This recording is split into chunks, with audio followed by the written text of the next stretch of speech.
자, 오늘 말씀은 시편 103편 1절로 22절의 말씀입니다. 함께 읽습니다. 내 영혼아, 여호와를 송축하라. 내 속에 있는 것들아, 다 그의 거룩한 이름을 송축하라. 내 영혼아, 여호와를 송축하며 그의 모든 은택을 잊지 말지어다. 그가 내 모든 죄악을 사하시며 내 모든 병을 고치시며 내 생명을 파멸해서 속량하시고 인자와 긍휼로 관을 씌우시며 좋은 곳으로 내 소원을 만족하게 하사 내 청춘을 독수리같이 새롭게 하시는도다. 여호와께서 공의로운 일을 행하시며 억압당하는 모든 자를 위하여 심판하시는도다. 그의 행위를 모세에게, 그의 행사를 이스라엘 자손에게 알리셨도다. 여호와는 긍휼이 많으시고 은혜로우시며 노하기를 더디하시고 인자하심이 풍부하시도다. 자주 경책하지 아니하시며 노를 영원히 품지 아니하시리로다. 우리의 죄를 따라 우리를 처벌하지는 아니하시며 우리의 죄악을 따라 우리에게 그대로 갚지는 아니하셨으니 이는 하늘이 땅에서 높음같이 그를 경외하는 자에게 그의 인자하심이 크심이로다. 동이 서에서 먼 것 같이 우리의 죄과를 우리에게서 멀리 옮기셨으며 아버지가 자식을 긍휼히 여김같이 여호와께서는 자기를 경외하는 자를 긍휼히 여기시나니 이는 그가 우리의 체질을 아시며 우리가 단지 먼지뿐임을 기억하심이로다. 인생은 그 날이 풀과 같으며 그 영화가 들의 꽃과 같도다.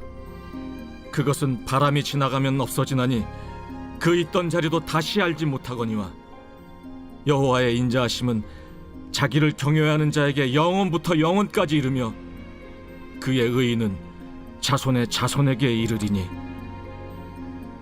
곧 그의 언약을 지키고 그의 법도를 기억하여 행하는 자에게로다.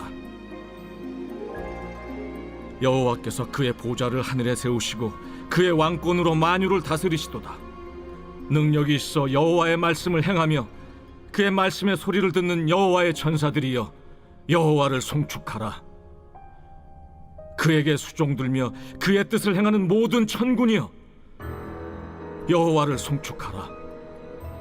여호와의 지으심을 받고 그가 다스리시는 모든 곳에 있는 너희여 여호와를 송축하라. 내 영혼아, 여호와를 송축하라. 내 영혼아 송축하라 라는 제목으로 말씀 증거합니다. 오늘 시편 103편은 다윗의 시편이죠. 다윗은 누구나 인정하는 믿음의 사람, 믿음의 왕이었습니다.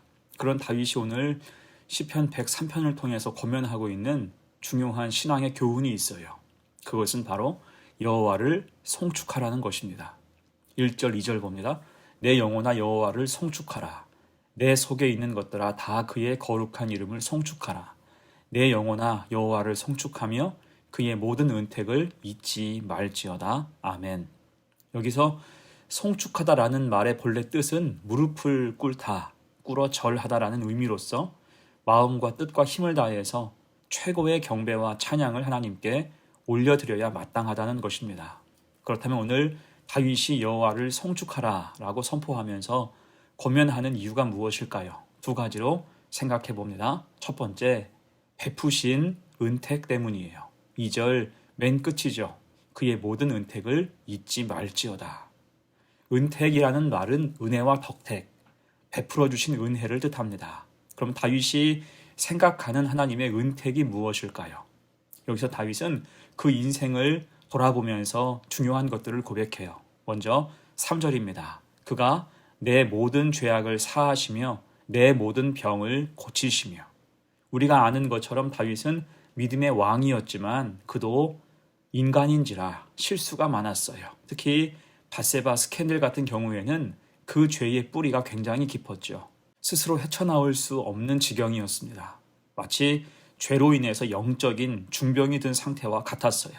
그때 하나님은 그 죄를 정확히 지적하시고 징벌을 통해서 회개의 길을 열어주셨지요.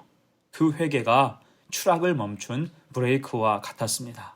은택이라고 아니할 수 없다는 거예요. 또한 4절 말씀입니다. 내 생명을 파멸해서 속량하시고 인자와 긍휼로 관을 씌우시며, 사실 다윗이 살면서 얼마나 많은 위험에 노출되었었습니까? 대표적으로는 사울 왕의 위협이 있었고 그의 노년에는 아들 압살롬의 위협이 있었습니다. 사면초가의 상황이었어요. 하지만 그때마다 하나님은 도우시는 은혜로 그의 생명을 건져 주셨습니다. 그래서 다윗은 여러 번 하나님을 반석이라고 표현하면서 고백했어요. 시편 40편 2절입니다. 나를 기가 막힐 웅덩이와 수렁에서 끌어올리시고 내 발을 반석 위에 두사 내 걸음을 견고하게 하셨도다. 아멘. 여호와의 은택을 찬송하는 거죠. 그리고 이어서 5절 말씀입니다. 좋은 것으로 내 소원을 만족하게 하사 내 청춘을 독수리같이 새롭게 하시는도다. 아멘. 곧 자기 삶에 하나님의 은혜가 온통 가득하다는 것입니다. 그의 모든 인생 속에 좋은 것으로 만족하게 하시고 선한 것으로 채워주셨다는 거예요. 목동에 불과했던 사람을 왕으로 세우시고 근동을 모두 복속하고 점령하며 나라를 평안하고 강력하게 붙들어 주셨습니다. 본래는 그럴 만한 자질이나 능력이 없는 사람인데 오롯이 하나님의 은혜와 은택으로 이 모든 것을 이루었다는 것입니다. 그래서 여호와를 송축하지 않을 수 없다는 거예요. 여러분, 우리도 하나님의 은택, 곧 은총 가운데 사는 사람들입니다.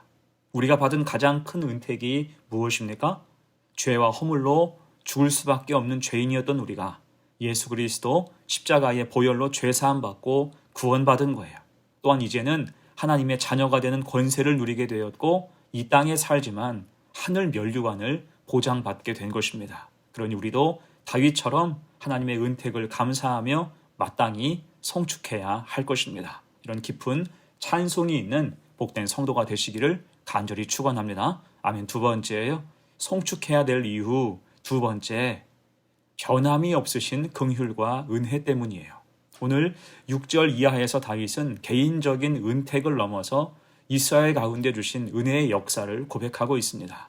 6절로 9절까지 말씀, 여호와께서 공의로운 일을 행하시며 억압당하는 모든 자를 위하여 심판하시는도다. 그의 행위를 모세에게, 그의 행사를 이스라엘 자손에게 알리셨도다. 여호와는 긍휼이 많으시고 은혜로우시며 노하기를 더디하시고 인자하심이 풍부하시도다. 자주 경책하지 아니하시며 노를 영원히 품지 아니하시리로다. 아멘. 길지 않은 말씀이지만 이 속에는 다윗의 역사관, 역사의식이 고스란히 드러나 있습니다. 그것은 출애굽 신앙의 귀함이죠. 하나님은 모세를 통해서 이스라엘 민족을 출애굽시키시며 구원해 주셨어요. 그들을 택하셔서 하나님의 성민, 곧 하나님의 거룩한 백성으로 삼아주셨죠. 그리고 이렇게 하심은 그들의 수가 많거나 어떤 특별한 능력이나 공로가 있어서가 아니었어요. 오로지 하나님의 은혜, 전적인 하나님의 은혜였습니다. 그러나 이스라엘 백성들은 그 은혜에 전혀 부합하지 못했지요. 오히려 출애굽 후 광야 생활 내내 불평과 불만이 많았습니다. 우상을 만들어서 숭배하기도 하고 애굽을 그리워하기도 했어요. 하나님 말씀에 대해서 거역할 때도 많았습니다. 그럼에도 불구하고 하나님은 은혜와 긍휼, 노하기를 더디하시는 인자하심으로 그 백성을 인도하셨어요. 그 품에 품어주신 것입니다. 그래서 다윗은 그 모든 역사를 기억할 때 하나님의 긍휼과 인자하심을 찬송하는 거예요. 10절, 11절 말씀입니다. 우리의 죄를 따라 우리를 처벌하지는 아니하시며 우리의 죄악을 따라 우리에게 그대로 갚지 아니하셨으니 이는 하늘이 땅에서 높음같이 그를 경외하는 자에게 그의 인자하심이 크심이로다. 아멘. 어떻습니까? 따져보니 모두 하나님의 은혜라는 거예요. 그러니 그 백성 모두 모든 무릎으로 하나님을 송축하는 것이 마땅하다는 것입니다. 여러분, 찬송가 429장의 가사를 기억해 보세요. 세상 모든 풍파너를 흔들어 약한 마음 낙심하게 될 때에 내려주신 주의 복을 세어라. 주의 크신 복을 내가 알리라. 받은 복을 세어보아라. 주의 크신 복을 내가 알리라. 아멘.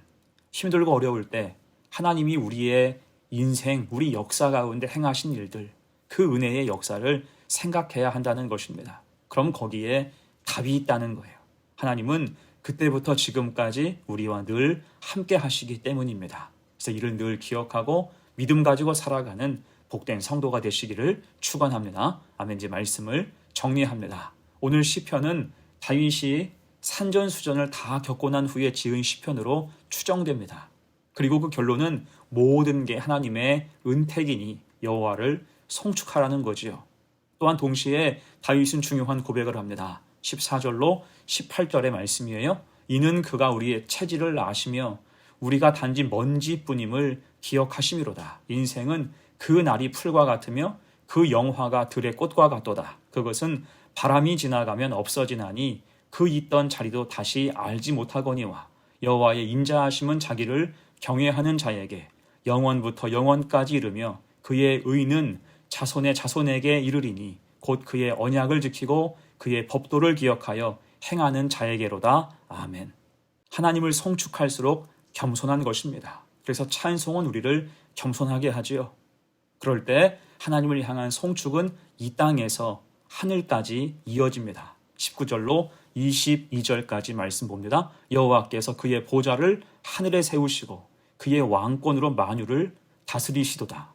능력이 있어 여호와의 말씀을 행하며 그의 말씀의 소리를 듣는 여호와의 천사들이여 여호와를 송축하라. 그에게 수종들며 그의 뜻을 행하는 모든 천군이여 여호와를 송축하라. 여호와의 지으심을 받고 그가 다스리시는 모든 곳에 있는 너희여 여호와를 송축하라. 내 영혼아 여호와를 송축하라. 아멘. 이 말씀에서 송축하라라는 말이 4번 반복돼요.